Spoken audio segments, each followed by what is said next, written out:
Ibu saya sebenarnya kurang setuju kalau saya melanjutkan program S3 di Jerman, tapi mengharapkan saya untuk bekerja di Indonesia. Sementara yang saya rasakan cukup sulit untuk bekerja di Indonesia. Lamaran eh, tidak ada yang diterima dan saya bukan tipe wira swasta sehingga saya ingin kembali ke Jerman. Di samping itu saya merasa jalur karir yang ingin saya rintis adalah jalur karir akademik sebagai akademisi. Lalu saya ingin mengambil program postdoktoral dan menjadi researcher di lembaga riset. Eh, saya merasa mentok dan tidak mendapatkan restu dari ibu. Saya memberatkan langkah saya karena saya tidak ingin membangkang terhadap ibu saya. Padahal saya merasa yang saya lakukan itu tidak salah. Namun ibu saya tetap menginginkan hal itu. Sehingga terpaksa beberapa tawaran S3 saya tolak. Walaupun sampai ini saya eh, belum bekerja dan saya hanya bisa menafkahi keluarga dengan tabungan yang saya miliki. Oke, begini ya. Memang ada saat di mana pertimbangan orang tua dan pertimbangan kita berbeda. Selama yang kita lakukan tidak salah, tentu Anda boleh tanda petik memaksakan diri, ya, atau berbeda dengan kehendak orang tua, gitu. Kalau Anda minatnya menjadi peneliti, menjadi researcher di lembaga riset, sehingga otomatis Anda butuh studi formal, ya, sampai postdoktoral, gitu. Ya, itu kan sebenarnya Anda tidak salah. Kalau Anda tidak salah, ya boleh tentu saja berbeda pandangan dengan orang tua Anda.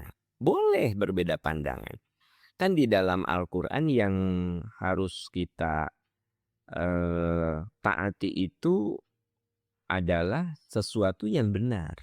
Nah, kalau orang tua kekeh nyuruh Anda bekerja, sementara panggilan hati Anda lebih cenderung bergerak di dunia akademik ya, sehingga studi Anda bisa sampai S3 dan doktoral, ya tidak sesuai dengan keinginan orang tua, ya tentu tidak ada masalah.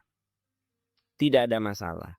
Tugas Anda kalau lihat di surat Luqman itu wasohibhuma fid dunya ma'rufa. Ya, perlakukan orang tuamu dengan baik. Bergaullah dengan orang tua secara baik. Jadi kalaupun Anda kurang sependapat dengan orang tua, ya tentu saja Anda boleh menjelaskannya secara baik-baik. Dan Anda boleh kekeh dengan pilihan Anda. Toh pilihan Anda tidak salah sebenarnya. Nah, itu untuk Anda ya. Tapi untuk para orang tua, ini jadi pelajaran juga untuk para orang tua. Tugas kita itu bukan memaksa. Tugas kita itu hanya memberi pandangan. Ya, kalau ternyata anak kita punya keinginan tertentu dan menurut pertimbangan kita tidak mengandung dosa, ya. Kata kita tuh, "Udah, kamu mah bekerja lah. Naon sih sekolah-sekolah jauh-jauh ke luar negeri sekolah. Udah we gawe di Indonesia nih. Jadi PNS di ini Bandung Barat kamu teh." Gitu. Ya kalau orangnya tidak minat jadi PNS, gimana? Ya, anak kita lebih suka menjadi peneliti atau anak kita lebih suka jadi pengusaha. Ya, masa kita harus memaksakan diri? Selama yang dia lakukan tidak melanggar aturan agama, ya sudah kita katakan, ya udah itu mah pendapat mama, sok lah. Mana yang menurut AA bagus ambil, mama doakan mudah-mudahan Allah memberkahi kamu. Nah, maaf tidak bermaksud menasehati orang tua. Nah, orang tua itu kudunya begitu. Jadi jangan apa ya kata orang Garut mah marek kedewang teh kalau udah pengen A aja nggak mau tahu. Nah, nggak boleh jadi orang tua kayak begitu. Jadi orang tua itu kudu demokratis ya, mendengar pendapat anak maunya apa. pendapat kita apa, sok musyawarahkan, gitu. Jadi orang tua nggak boleh otoriter. Lihat Nabi Ibrahim. Nabi Ibrahim itu ketika oleh Allah disuruh menyembelih anaknya, menyembelih Ismail, Nabi Ibrahim tidak mentang-mentang itu perintah Allah. Lalu beliau berlaku otoriter. Mail sini, berbaring kamu. Ya, diam ya, ini perintah Allah. Langsung disembelih. Enggak gitu. Padahal itu perintah Allah loh. Nabi Ibrahim mengatakan, "Ya bunayya, inni arafil manami anni adzbahuka fandur madasaro." Wahai anakku, ayah tadi malam menerima wahyu lewat mimpi, ayah harus menyembelihmu. Fandur madataro, sok gimana pendapatmu? Nih, Bapak Ibu, saya tidak bermaksud mengajari, tapi mari kita renungkan bagaimana Nabi Ibrahim itu bermusyawarah sama anaknya. Padahal itu perintah Allah. Tapi Nabi Ibrahim tetap mengajak musyawarah. Wahai anakku, ayah menerima wahyu, ayah harus menyembelihmu. Gimana pendapatmu? Fanzur madza taro. Apa pendapatmu? Gitu. Nah, bentar lagi anak-anak mau masuk kuliah. Sok obrolin sama anak. Aa teh mau kuliah jurusan apa? Ya. Aa mah pengen jurusan matematika, kata Anda teh.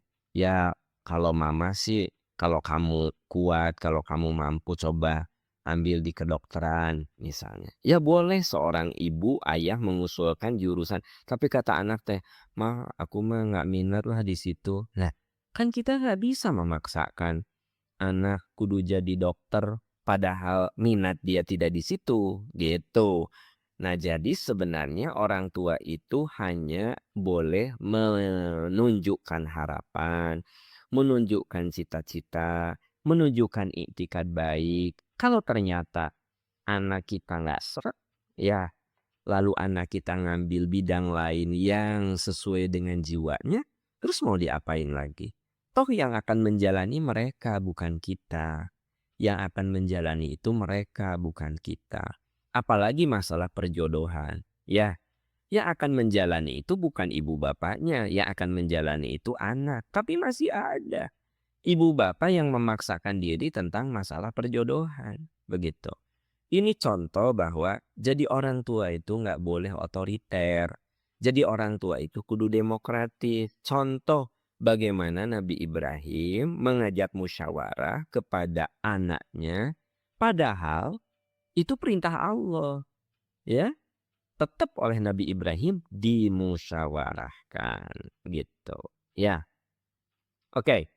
Itu jawaban saya, mudah-mudahan bermanfaat. Ya.